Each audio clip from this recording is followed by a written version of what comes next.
Alright, today's video we're looking at the TFW Minasbad Filipino sword. This is a single edge blade. We'll do some cut testing with it, take a look at some specs on it. Let's get to it. Getting right into it, this one is 27.5 inches overall length. It is a 20.5 inch blade. So we're going to see a false edge on the back here where you see it dips down the sun. It is a very wide upper third. So something about Filipino blades that you'll see ones that were used more for utility, that are more for hacking and just overall just utility in general. Then you'll see more blades that are really designed more for combat. This one arguably could be either. It is more and balanced properly more for actual slashing and thrusting, it having a tip. Some of the bolos you'll see don't even have a tip on them, so you know they're utility blades. So we're looking at that 27.5 inches, 20-inch blade with a big old upper third right on the belly for slashing. We've got an ironwood or Kamagong handle, and then we have a steel ferrule, and then this cool face on here as well. The pommel's peened. It's very clear that the pommel's peened on this one. We're looking at 5160 high carbon steel for TFW blades. When they started as a company, they started exclusively with Filipino swords from all over the different islands of the Philippines. They have a wide selection of that as well, and now they branched out into other cultures. They have Celtic swords. They have different broadswords as well, and butterfly knives.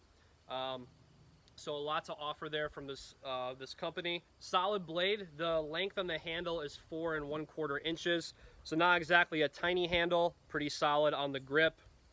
There is the TFW logo stamped into their blades. They stamp them in there for all their blades. A little bit of a short cross guard just so your hand doesn't run up on thrusting when you are thrusting with this one, and it's just overall retention. I wouldn't call the handle small. It's a pretty average size handle, honestly. Definitely not as small as some Viking swords that we've reviewed before. So overall, pretty solid blade. It is balanced really well, primarily for slashing, especially with it having a really wide upper third of the blade. But the stability on thrusting is still fine. You can still manipulate into parries and other things like that really easily, so not super heavy. 1 pound, 12.7 ounces. Again, a single edge blade. The cutout you see here is just a false edge. It is not sharpened. You could potentially sharpen it. I don't know if we actually do offer that with doing back edges. You'd have to check with customer service. But if that's something you want, if you do want to do that for more back of the blade strikes and things like that for cut testing, you can contact customer service and ask. But if you're doing this just for a collection and for a sword stand and you're just periodically going to do cut testing with it, don't really need a back edge on it. Another thing to say about it is, like I said before, the manipulation is pretty simple with it. It's easy to get around and to actually move with it. So even though it's, over a pound, it's definitely not overbearing, and the point of balance is pretty solid. You're obviously going to feel that in the upper third. You can just see it from the blade profile itself that you're going to feel that in the upper third. But getting the blade back around is actually not that hard, especially if you can actually move with the blade. So that's what I really say about it. The cutting did really well. So we're using cardboard for our cutting as we're out of tatami mats. So with this one, it slashed really well. The downward strikes are obvious. The uppercuts did really well, especially on the backhand. The forehand uppercuts, was pretty impressed with that. The edges on these blades. So people always ask if blades that we have are hair shaving sharp. We consider this one categorized as battle ready, meaning that the edge is functional. It's functionally sharp. And just to say, as a personal comment of it, TFW doesn't mess around with edges. So when you get this, it's going to be very sharp. It's categorized as battle ready, but it's going to be very sharp when you get it, and probably oiled too. So I would say definitely pay attention when you're moving with one of these. This is a wood scabbard, and what looks like cord is actually rattan, which is a vine. It's the skin of rattan, and it wraps around either side. Pretty traditional for a scabbard like this. Something signature that TFW offers is a belt loop that is screwed into the scabbard. We will get more up close looks at this. I know the sun's a little off right now, but you can see the 2 screws right there. And virtually, really any belt you put through here is going to be able to run through, meaning you could carry this directly on an actual leather belt if you're wearing it for a reenactment, if you're wearing it at a Ren fair. But you can also take this and bring it down toward the hip which should actually be easier to draw. That's the other thing, is this has a lip on it. So you can see there's a lip on here that is going over the guard. So this is going to keep it from getting out. There's a little bit of shaking to it, but that's pretty normal. You can get out of it by tugging on it a little bit, and then you don't have the retention at all. You also have the option just to unscrew it and just have more of a traditional scabbard. This is an extra feature which I think is great for safety and also for storing blades, so you know it's not going to slide out at any time. But if you're wondering, can you get over it? Yes, you could draw this out and tug on it, and then you can get the blade out very easily. I like that feature, again, just for storing it as well. You may get some scratches on it. You could also lift this up and kind of pull on it and slide it over it and then get it out if you want it to be a little bit nicer to that.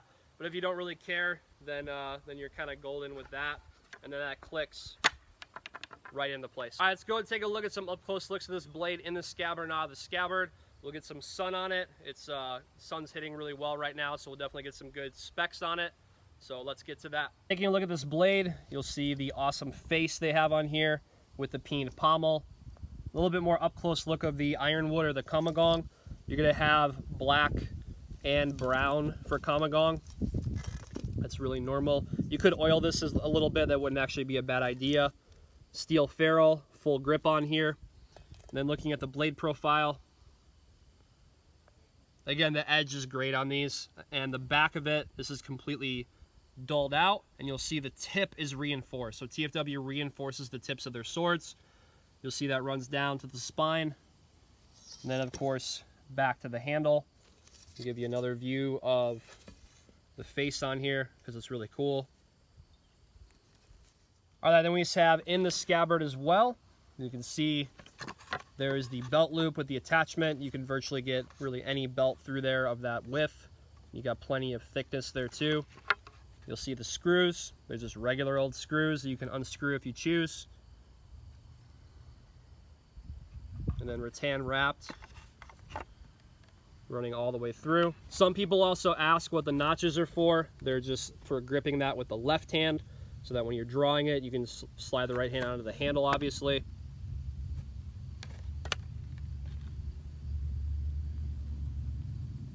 All right, let's take a look at the cut testing. Did a couple downward strikes with it and a couple uppercuts. We're using cardboard. Once again, if you don't know, we're on tatami mats, and they're really, really hard to find right now. So a lot of places are completely sold out. So we're double wrapping cardboard and using it as mock tatami, which is actually working really well, especially for blades that are as sharp as this one. So let's take a look at the cut testing.